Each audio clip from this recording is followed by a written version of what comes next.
Mesdames, Messieurs, bien bonjour et bienvenue à votre émission débat 100% Bénin. Jamais ils ne se seraient sentis ainsi meurtris dans leur chair. Ah oui, les pères fondateurs de l'ARB, la Renaissance du Bénin. Des démissions en cascade au sein du parti, ils en ont été témoins. Des exclusions à certains niveaux de responsabilité du déjà vu. Mais une éviction au cœur de l'appareil centrale, le bureau, donc de cette façon, à leur insu est donc prise au dépourvu. C'est plutôt une première du genre. 21 des 39 membres du bureau politique ont prononcé la destitution puis l'exclusion du président du parti, Liali Soglo. La pilule a du mal à passer. Ce dernier, par voie de communiqué, proteste et clame qu'il est et demeure le seul et légitime président du parti légalement élu. Presque affligé, le président d'honneur du parti parle de l'outrecuidance des frondeurs et promet apporter la réponse qui sied à leur acte. Alors, les frondeurs ont-ils outrepassé leurs prérogatives au regard des tests régissant la formation politique? S'achemine-t-on vers un bicéphalisme à la tête du parti et donc l'une des pires crises que le parti ait connues? Et quel arbitrage pour éviter l'impasse? Mesdames, Messieurs, la parole sera sous peu à nos invités pour l'instant analyse. Et ce sera autour du thème prétendue exclusion au Bénin du président de l'ARB, la Renaissance du Bénin. Une grosse bataille judiciaire en vue, un éditorialiste, un homme de droit pour apporter les éléments de réflexion qui s'imposent. Vincent Folly, journaliste, éditorialiste, il est le promoteur, directeur de publication du quotidien béninois d'information, La Nouvelle Tribune. Vincent Folly, bonjour. Bonjour. Merci d'accepter une fois encore notre invitation. C'est mon honneur d'être ici et je suis toujours honoré d'être sur votre plateau. En tout cas, je ne vous fais pas dire, c'est aussi un honneur pour Sika de vous recevoir et de vous savoir disponible chaque fois que la pêche vous est tendue. En face de lui, un homme de droit, je le disais, il a nom Maître Alain Ouroula, il est avocat au barreau de Cotonou au Bénin. Maître Alain Ouroula, bonjour. Bonjour Joël. Et merci pour la disponibilité. Je vous en prie. Le consultant maison, j'ose dire. Et oui, la situation, elle est plus que pertinente. La Renaissance du Bénin, l'un des plus grands et anciens partis politiques du Bénin à l'ère du renouveau démocratique est en crise et ce n'est que secret de polichinelle.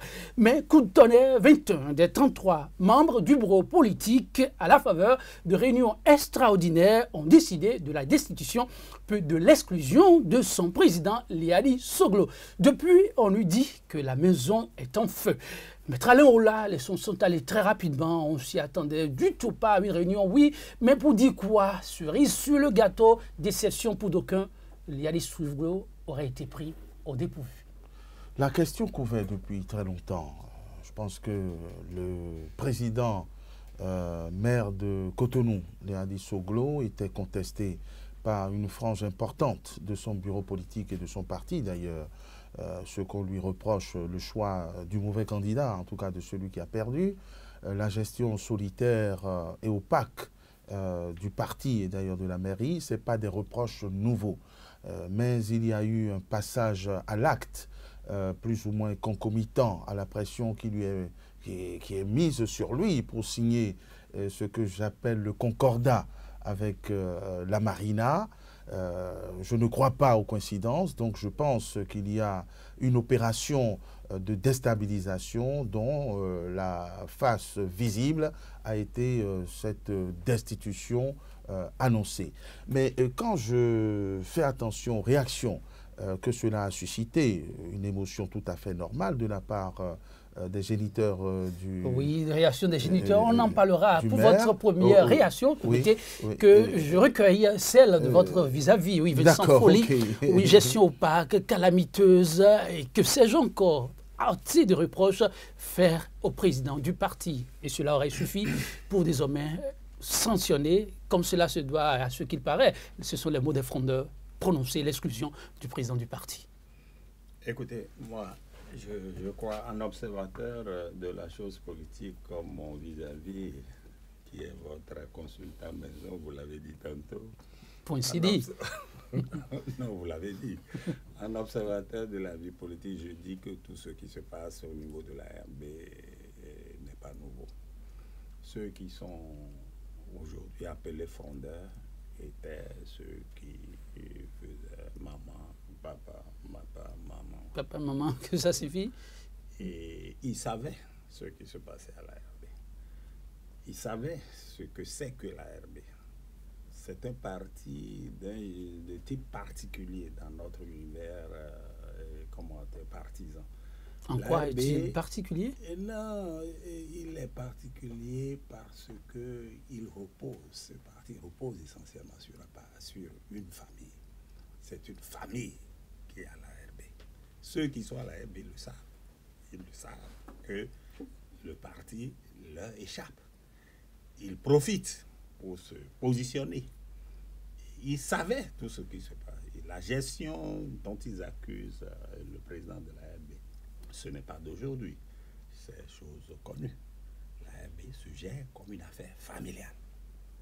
Et ça, c'est connu. Ce n'est pas une injure de leur dire. La manière dont le président même du parti, le président d'honneur, a réagi, en parlant d'outrecuidance, de reprise en main, montre exactement comment fonctionne ce parti. Alors, savoir comment fonctionne le parti et avoir ses réactions. Si fonctionnait comme un parti normal, oui. Le président d'honneur ne peut pas parler ainsi. Si un groupe de gens décide de faire ce qu'ils ont fait là, il aurait eu un mot beaucoup moins, j'allais dire, arrogant. C'est-à-dire, il parle en père de famille, qui a sa chose. Mais comment peut-on me prendre ce que j'ai?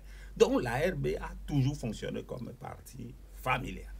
C'est le seul parti qui fonctionne de cette manière au Bénin. Les autres ont des tares, mais ça, c'est une particularité de l'ARB. Oui, Alain, maître Onlage, pour être précis, oui.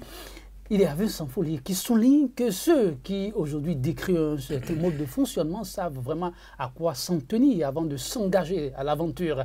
Donc, une fuite en avant en somme. Pas une fuite en avant. Apparemment, aujourd'hui, le putsch semble prêt. Et bien... Putsch. Bah bien sûr, c'est un putsch. C'est même plus qu'un putsch, ou moins qu'un putsch, c'est un putsch. Et sans déflorer le sujet, j'allais réagir comme le doyen Follier sur les réactions des fondateurs du parti qui témoignent de l'émotion qu'il y a dans le parti, de ce que le parti n'est pas une association, ou en tout cas n'est pas vécu comme une association ayant sa personnalité juridique ou politique distincte de ses fondateurs ou de ses militants, ce qui fait que cette décision d'exclusion bien ou mal fondée, bien ou mal intentionnée, suscite une réaction viscérale et parentale. Voyez-vous. Alors, ceux qui sont encore dans le parti aujourd'hui savent ce qui s'y passait, puisqu'il y a eu des départs et des défections de personnalités emblématiques de ce parti, j'en connais un, par exemple, qui disait aussi papa, maman, qui tenait des sacs, qui fut fait ministre d'un important gouvernement et qui a été ailleurs par la suite. Vous voyez très bien de qui je veux parler. Et bien d'autres. Il y en a aujourd'hui d'éminentes personnalités qui sont à la tête d'institutions qui sont passées par ce parti et qui sont partis sans faire trop de bruit.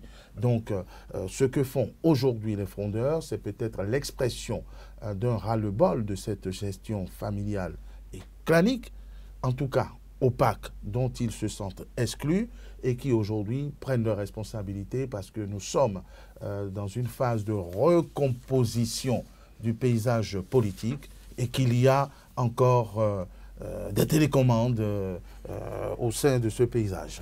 En tout cas, réaction, oui, il y en a eu. Vous avez lancé déjà la balle, on y revient avec un peu plus de précision. Oui, le père fondateur, l'un des pères fondateurs et le président d'honneur, pour être précis, Nicéphore Soglo n'y pas allé du dos de la cuillère. Je cite quelques-unes de ses phrases.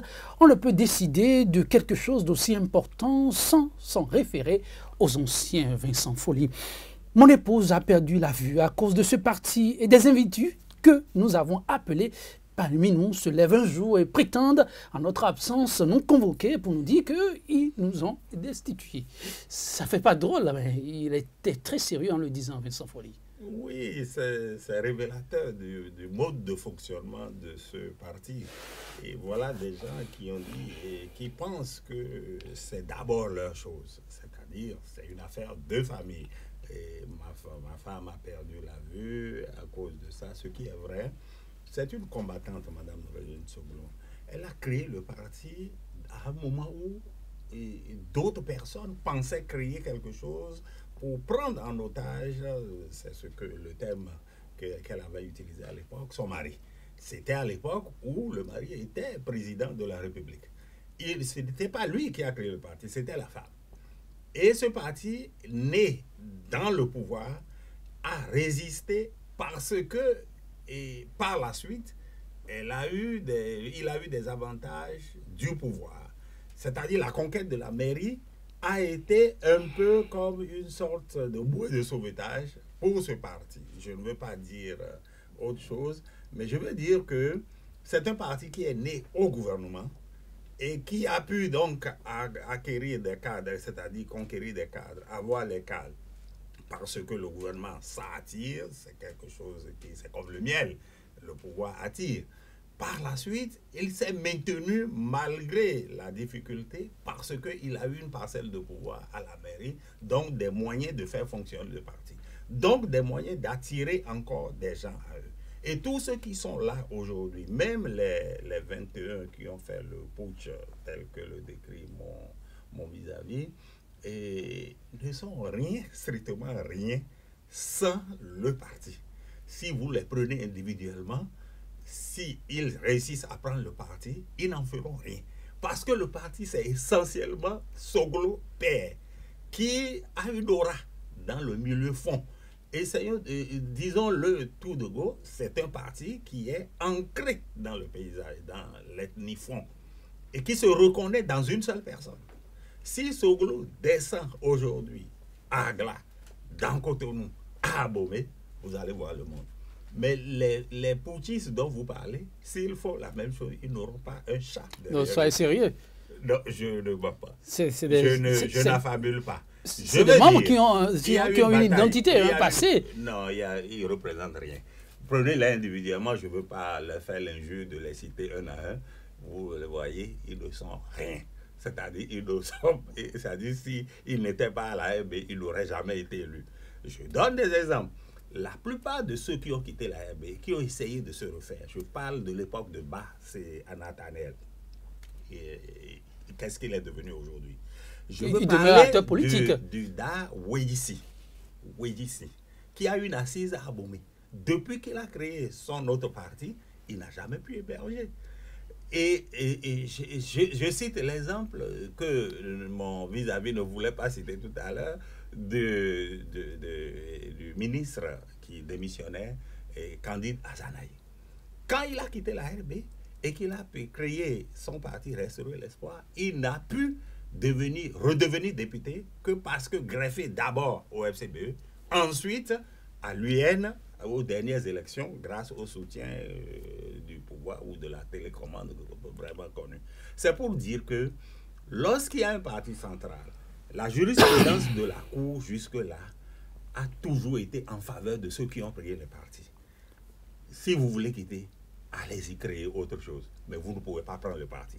Je ne sais pas si la Cour ou bien un tribunal pourra dire autre chose aujourd'hui, au jour d'aujourd'hui, avec la jurisprudence qu'on a connue. C'est dire que ces individus qui paraissent importants, qui sont des maires, le maire d'Abomey-Calavi, le maire de Boycon, le maire d'Abomey, tous ne sont rien sans le couvert de la RB. Et sans le personnage qu'est Soglo. C'est quelque chose de magique. Moi, je le dis sans je ne suis pas d'accord avec ce genre de fonctionnement, mais je dis que c'est une réalité de chez nous dont il faut tenir compte. Maître Alain Auro, là, je n'ose pas vraiment, mais intégrer tout ce que j'ai entendu là, je vais simplement alors vous poser la question. Si telle est la réalité, pourquoi prendre une telle décision et envoyer ampliation au ministre de l'Intérieur, au garde des Sceaux?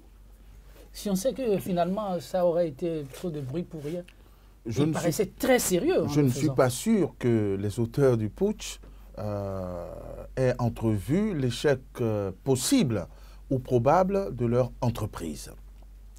on est dans une situation où l'héritier, parce qu'il faut quand même rappeler les faits, que la RB, fondée probablement par, ou en tout cas tenue par le président Soglo et la doyenne d'âge du Parlement, eh bien, à défaut d'imposer leur héritier comme successeur à la Marina, le président maire l'a plus ou moins accompagné pour être d'abord vice-maire et maire de la ville de Cotonou. Il a été hissé à la tête du parti, donc c'est des efforts que ceux-ci n'entendent pas voir ruinés par des sympathisants ou membres de ce parti qu'il a lui-même qualifié de baron fait par lui. Donc c'est vous dire que c'est une conception familiale et paternaliste du parti, peut-être pour de bonnes raisons, qu'ont les fondateurs de ce parti. Et le fait que ces barons se soient exprimés, qui est bien pour la démocratie d'ailleurs, parce qu'il faut quand même que tous les militants s'approprient le parti, d'accord? Je suis sûr que pour autant, cette démarche n'est pas dénuée de tout appui et de tout calcul politicien. C'est-à-dire qu'il y a forcément, et ça c'est le président Yahi qui le disait, que quand un Béninois fait quelque chose, il ne faut pas regarder le Béninois, il faut regarder celui qui est derrière. Je crois qu'il a 10 ans d'expérience de la conduite de notre pays pour que cette phrase soit significative. Donc je pense que ceux qui ont fait le putsch sont dans l'euphorie de promesses d'une recomposition à leur avantage. Ils ont des positions. Il y a les législatives en 2019, en ligne de mire. Ils sont maires de villes importantes. Et le pays fond ne semble plus vouloir être le monopole de la famille Soglo, parce que celui qui est la tête de l'État aujourd'hui, il parle un peu plus fond qu'il ne parle une autre langue. Donc je crois qu'il y a aussi cette compétition qui est en train de se jouer. Une ramification possible. Certaines. En tout cas, le maire, président maire, je poursuis. Une autre phrase qui semble un peu apporter de l'eau à votre démonstration. Quand il s'agit de la France-Afrique, j'étais là, et personne d'autre. Alors, ils n'auront aucune chance.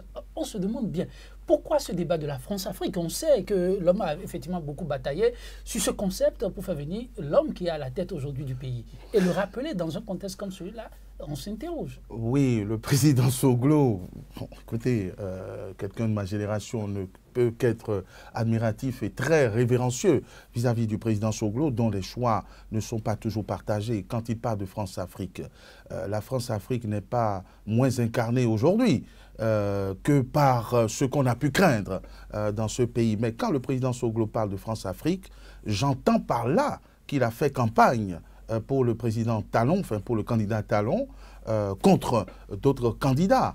Et je sens dans cette phrase qu'il n'entend pas être remercié en monnaie de singe. C'est cela, la France-Afrique. Parce que je ne vois pas ce que la France-Afrique vient chercher dans un conflit. Pourquoi la France-Afrique dans ce conflit qui n'est qu'éterne à la RB? Et pourquoi chercher quelquefois à voir le chef de l'État derrière un combat où lui, il s'en occupe pratiquement pas, à en croire ses proches? C'est ce que vous croyez? Non. Et le président a une obsession de la France-Afrique. Il voit la France-Afrique partout. C'est son mode de fonctionnement. Il a été très marqué par son éviction du pouvoir. Et il met ça sur le compte de la France-Afrique, ce qui n'est pas faux. Ce qui n'est pas faux. Mais à vouloir voir la France-Afrique un peu partout, bon, ça ressemble un peu à une sorte, j'ai dit tout à l'heure, j'ai parlé d'obsession. Mais ce n'est pas faux. Là, il a dit, Maître Oron l'a dit tantôt, que la France-Afrique n'est pas à voir d'un seul côté et que ceux qui sont au pouvoir ne sont pas moins liés à la France-Afrique. Ça se voit déjà dans leur mode de fonctionnement. Nous avons le Nigeria à côté, mais combien de fois notre président est allé en France? Peut-être pour gérer ses affaires. Ça, c'est dit en passant. Cela dit, on ne peut pas ne pas voir la main du pouvoir dans ce qui se passe. On a parlé de recomposition de la classe politique. Je crois que c'est tout à fait vrai. Et celui qui est au pouvoir actuellement, il avait déjà, par participé à des déstabilisations au sein de la RB. L'histoire de la RB, si on l'a fait, on retrouvera beaucoup. C'est l'un des partis qui a le plus subi de bouleversements dans notre pays. Ils ont été harcelés par les pouvoirs de Kérékou, après de Boni Yayi, et c'est le parti qui a le plus résisté, parce qu'il repose sur une personne, qui est la personne du président Soglo, qui a encore une certaine aura dans le pays. Donc cela dit, les frondeurs aujourd'hui ont fait leur calcul, parce que nous sommes en pleine recomposition de la classe politique, et parce que celui qui est au pouvoir a intérêt, ils savent qu'il a intérêt à ce que les choses ne se passent pas ainsi. Vous voyez ce qui se passe à la mairie. On ne peut pas dissocier de ce qui se passe à la RB. Je crois que tout a été fait pour que les choses se passent en même temps. Je ne sais pas comment ça va se terminer. Il faut observer pour voir ce qui se passe dans notre classe politique. Tout se passe autour du pouvoir. C'est le pouvoir qui attire. Celui qui est au pouvoir semble avoir la force et il veut diriger, dit-on. On nous a-t-on dit récemment avec le projet de révision qui a capoté. On a entendu l'un des ministres dire « Nous allons diriger avec la rage et la ruse ».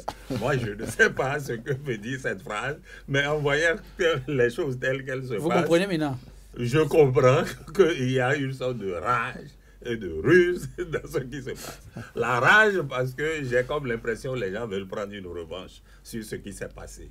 Madame Soglo, j'ai écouté le président Léadi ce matin sur une chaîne de télévision. Il n'a pas allé par le dos de la cuillère pour accuser le pouvoir en place. Il a même dit de suivre son regard. Il a dit parce qu'il a échoué à cause de ce que Madame Rosine Soglo a déclaré à la télé.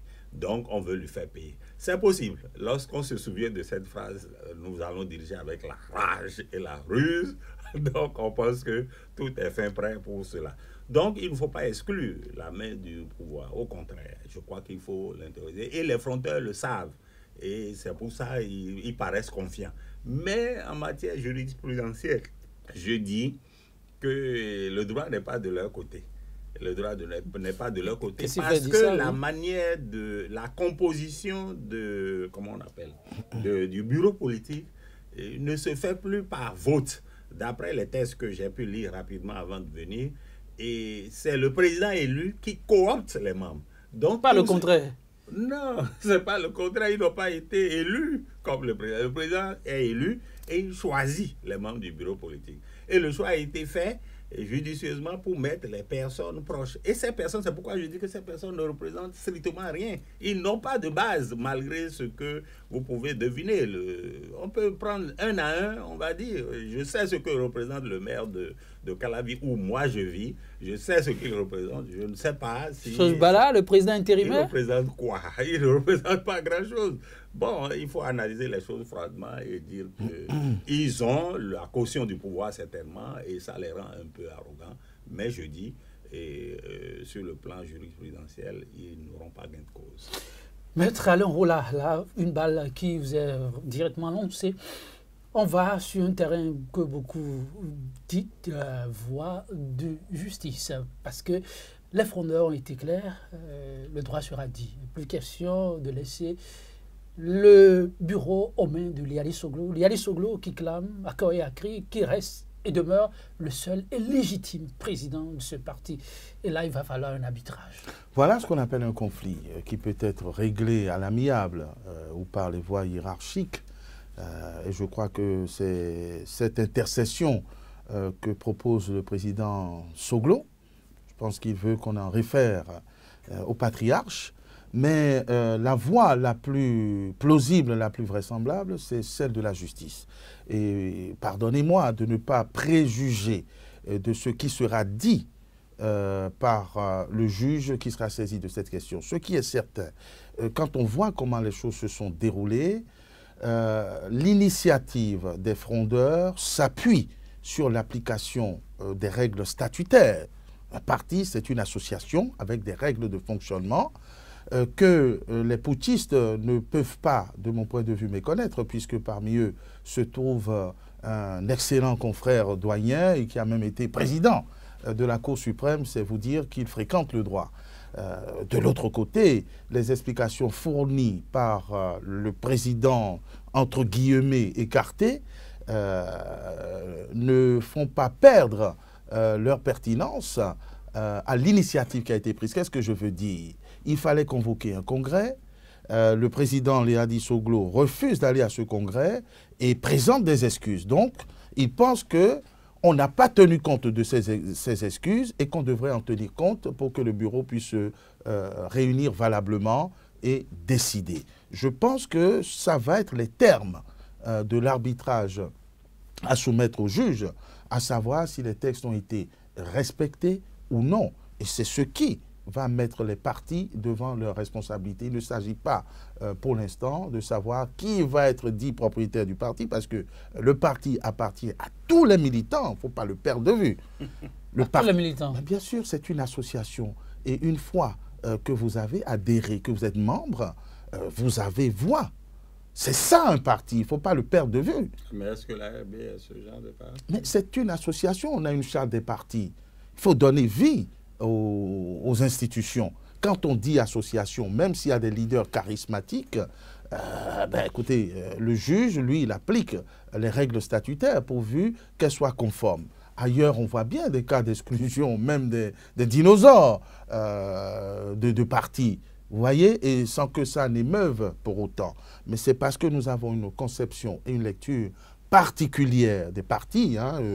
J'ai entendu le professeur, le doyen Achilles, par exemple, dire qu'au Bénin, c'est rare d'entendre dire tel parti, mais on dit le parti des Soglo ou de Soglo, le parti de Ombedi, le parti de Bruno Amoussou, ce qui l'emporte sur le concept de parti qui est une association et qui est l'œuvre commune de tous les adhérents. Donc, si les tribunaux sont saisis, ils ne vont pas statuer sur le droit de propriété des Soglo contre les barons qu'il a fait, mais il sera question de voir si les règles statutaires ont été appliquées et c'est ça qui rendra valide ou non la décision d'exclusion. Oui, Vincent Folly, à cette allure, on peut avoir droit à des rebondissements spectaculaires. Non, moi je prévois une bataille juridique qui va certainement reposer sur ce que M. l'avocat dit, mais je dis que la jurisprudence dans notre pays, c'est-à-dire en matière de lutte partisane, la jurisprudence va vers ceux qui, et ce n'est pas favorable à ceux qui veulent, aux dissidents d'un parti. Et généralement, les dissidents, ils perdent. J'ai suivi le procès qu'il y a eu jusqu'à la Cour suprême, défendu par M. Abraham Zizoro, et curieusement, à la Cour suprême, contre Ba. Et ça n'a pas été favorable à Ba. J'étais à la Cour suprême le jour où ils ont rendu le jugement. Il se fait que M. Zizoro serait du côté, serait. Parce qu'on m'a dit, j'ai eu des informations hier pour dire qu'il n'est pas présent, mais à l'allure, c'est-à-dire en regardant le paysage politique, je ne sais pas, son épouse, Mme Huenou de Drago, épouse Zizoro, était parmi les frondeurs. Donc, si lui, il vient dire après, comme je l'entends dire qu'il n'est pas co-signataire, qu'il était à Paris, bon, moi j'attends de voir comment ça va évoluer. Toujours est-il que c'est une situation essentiellement nouvelle, parce que pour la première fois, c'est une grande frange du parti. Par le passé, c'était Banatel qui était vice-président qui a voulu arriver. Oui. Maintenant, c'est des députés, des maires qui font la fronde. Qu'est-ce que ça va donner au plan judiciaire? Je ne le sais pas. Mais je dis, et ce parti a toujours fonctionné comme un parti familial. Et ceux qui sont dedans savaient ce qu'ils faisaient. Ils savaient comment le parti était dirigé. Ils savaient que la succession de Mme Rosine Soglo, la présidente, n'a pas été faite dans les règles de l'art, où on a choisi le fils à la place de la mère. Ils auraient pu protester à l'époque, mais chacun voulait sauver sa peau. J'en vois beaucoup que j'ai regardé, appeler maman d'un air vraiment obséquieux, qui sont aujourd'hui. Est-ce que ces gens-là représente quelque chose? Moi, je dis non, si on les prend individuellement. Et je dis la personne de Soglo est très importante dans ce parti. C'est vrai que le parti a perdu un peu de plume, dans la région d'Abomey, si on en croit certaines élections. Mais nos élections ne sont pas toujours bien organisées. On ne peut pas savoir ce que représente vraiment. Mais la personne de Soglo n'est pas n'importe qui dans le parti. Il faut qu'il va falloir compter avec elle. Fonctionner comme un parti familial. En tout cas, lui-même, Nicéphore Dieudonné Soglo, oui, a lancé un appel plutôt au dialogue. Pensez-vous que ça puisse prospérer avec la posture adoptée par ses frondeurs?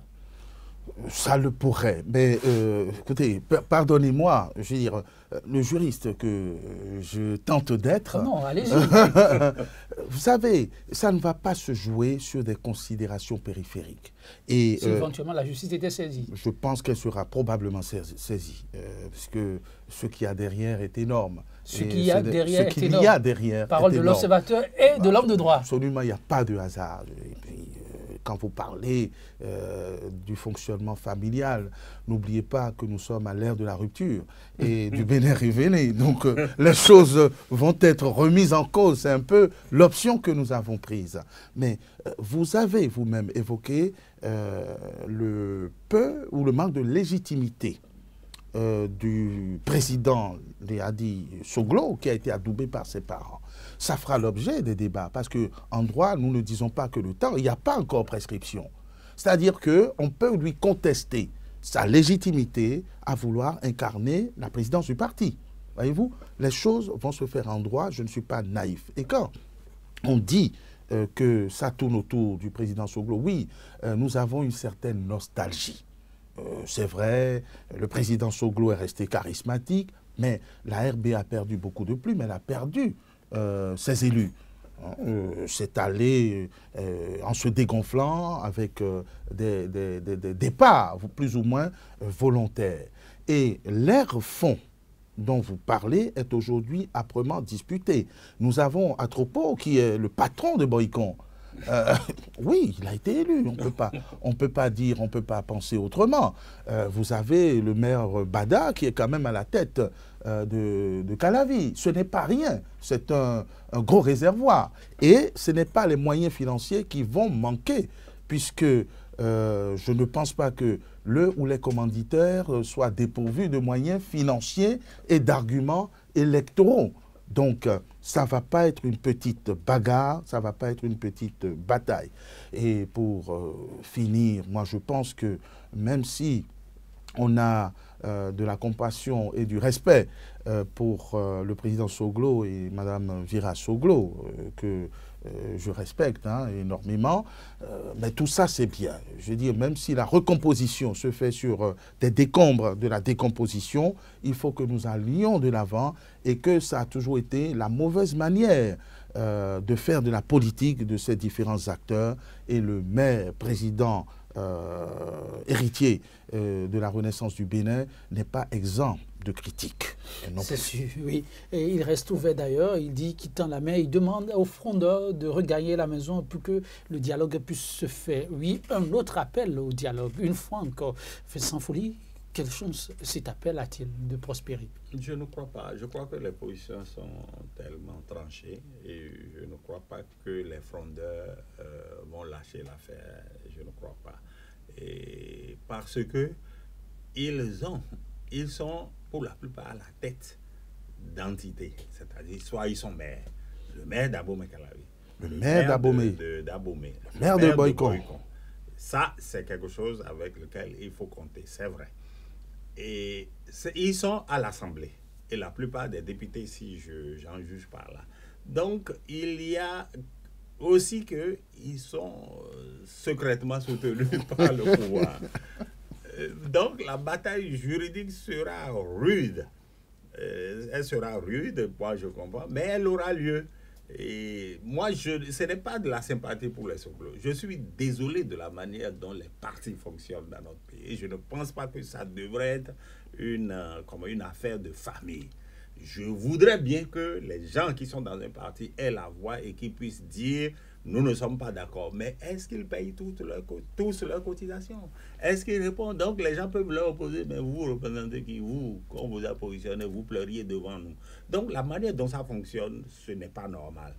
Mais vraiment, peut-être ce sera avec ce qui se passe maintenant, le sursaut pour que une vraie recomposition de la classe politique survienne dans le pays. Mais je ne sais pas. Si c'est toujours sur commande que les choses doivent se faire, moi j'ai peur qu'on n'ait pas encore sorti de l'auberge. Donc, bataille juridique, c'est vrai. Et tentative de conciliation, c'est vrai. Mais je crois que les frondeurs vont camper sur leur position parce qu'ils ont la caution du pouvoir. Oui. Est-ce que l'autre paire de manches serait finalement un retour de situation, un autre appel de pied à l'exécutif, si tant est que c'est la main invisible qui manœuvre en sourdine? Écoutez, la main n'est pas invisible, hein, elle est très perceptible et ostensible. Je crois que le maire Léadi Soglo, qui est de plus en plus cerné dans sa ville de Cotonou. Écoute, s'il n'est pas habile, il pourrait bien perdre cette mairie. Bon, je ne prophétise rien, mais je crois que le contournement est en train d'être fait hein, et il est, paraît-il, mis en minorité sur la signature ou non de la convention cadre proposée par l'autorité centrale. Il a signé. Bon, voilà, vous voyez, ça c'est les dernières informations. Donc un front à Cotonou, l'autre à Bomé, je crois qu'il risque gros. Donc maintenant, il faut trouver les arguments pour convaincre, à défaut de séduire, le chef de l'État, qui a quand même un programme à appliquer et qui a déjà montré plus d'une fois sa détermination à ne pas céder aux atermoiements ou à tout ce qui pourrait faire obstruction au grand Nokoué.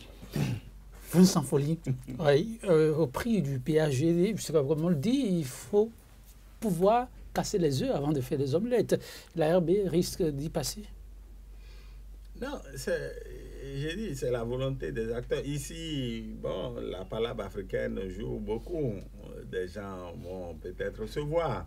Mais ce qui est certain, c'est que les choses, on ne sait pas comment les choses peuvent tourner. Et le maire a été contraint de signer cette convention qui est, de mon point de vue, illégale par rapport à la loi sur la décentralisation.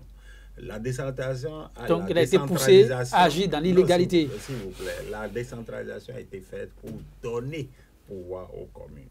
Ce qui se passe actuellement avec la signature d'une convention est absolument inédit. Mais tout le monde se tait. Mais si c'est comme ça qu'on doit gérer la décentralisation, c'est malheureux. Parce que l'État central ne peut pas intervenir à la place des communes.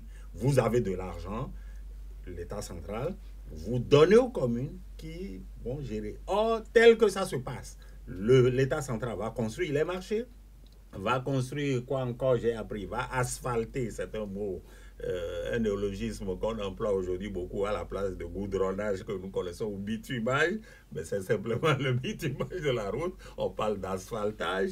Bon, l'État central, quand l'État central aura fini de construire les marchés, de construire comment on appelle, le bitume sur les voies, je ne sais pas, et collecter les ordures. De collecter les ordures et d'assainir la ville, je ne sais pas quel est le bilan qu'un maire comme Cotonou pourra présenter. Il deviendra alors un collecteur d'impôts pour l'État. Un commis. Je ne sais pas. Donc moi, j'ai peur de la manière dont la convention a été signée. Je veux croire que c'est vraiment un programme du PAG qu'on est en train d'exécuter. Mais j'ai peur parce que dès le départ, personne n'avait parlé de cette suggestion à imposer aux mairies, aux communes, lorsqu'on a lancé le PAG. Je n'avais pas vu ça. J'ai comme l'impression qu'on greffe tout aujourd'hui autour du PAG, bon, sous des prétextes qu'on comprendra. Mais ce qui se passe au niveau de la convention que les mairies doivent signer est absolument illégal. Et pour revenir au sujet, si le maire, à un moment donné, bien que convaincu que ce n'était pas une convention à signer et qu'il a fini par passer à l'acte, qu'est-ce qu'il sera à même de faire pour pouvoir sauver son parti ou bien son siège, son fauteuil? C'est l'allégeance qu'on veut, la soumission. Eh bien, il est sur la voie et s'il voit que le parti lui échappe d'un côté et qu'on le presse de se ranger, et je crois qu'il va finir par se ranger. Parce que le pouvoir exécutif dans notre pays est très fort. Il a tous les moyens de lui créer des problèmes. En lui prenant les mairies, en lui prenant les députés, eh ben, le roi se retrouvera, maire de Cotonou se retrouvera nu. Et je ne sais pas ce qu'il peut faire contre le pouvoir central. Maître Alain Oula, quelle issue en vue pour le président? Dieu seul sait comment le soldat Léadi va pouvoir s'en sortir. Mais moi, je rappelle l'histoire. C'est une belle histoire qui a commencé par des audits. Dans sa municipalité, les résultats des audits sont là, les indiscrétions font état d'irrégularités. Ensuite, il y a cette convention et puis au même moment, coïncidence, la déstabilisation du parti dont il est un peu l'héritier. Ce qui est recherché, ce n'est pas l'allégeance, mais c'est son départ purement et simplement. Il faut décapiter le soldat. Je ne dis pas, mais il faut qu'il soit neutralisé. Et il faut conclure, maître. S'il fait allégeance. Non, même s'il fait allégeance, je crois réduit à sa plus simple je crois qu'on veut autre chose. Je crois que le régime veut son homme à la mairie. Un mot très rapidement. Ben, je lui souhaite bien du courage et en tant que compatriote, ben, écoutez, on est avec lui dans la compassion, mais que sera, sera. Que sera, sera, Vincent Folly? Non, nous on n'a aucune prise. Nous ne sommes que des analystes, des observateurs. Faut conclure. Et des contribuables de Cotonou, des électeurs de Cotonou aussi un peu. Non, mais vous êtes moi, à Calavi. Je vote à Calavi. Moi, je vote à Semaine. L'avenir de la RB, vous le voyez comment, très rapidement? Là, ça va être très difficile à gérer parce que, comme j'ai dit tantôt, les députés, les maires, ils sont dans le long, donc, et le pouvoir exécutif est là, qui appuie. Donc, il faudrait qu'il s'arme de beaucoup de courage pour pouvoir affronter. La personnalité de Soglo peut éventuellement faire la différence. Et il va jouer sur tous les tons, la compassion. Vincent Folly, Maître Alain Oula, merci mesdames, messieurs, merci à vous. Prétendue exclusion au Bénin du président de la RB, la Renaissance du Bénin. Une grosse bataille judiciaire en vue, c'était là la grosse interrogation. Donc, thème au menu de votre émission 100% Bénin du jour. Nous y mettons un terme sur cette citation de John Petit-Seine.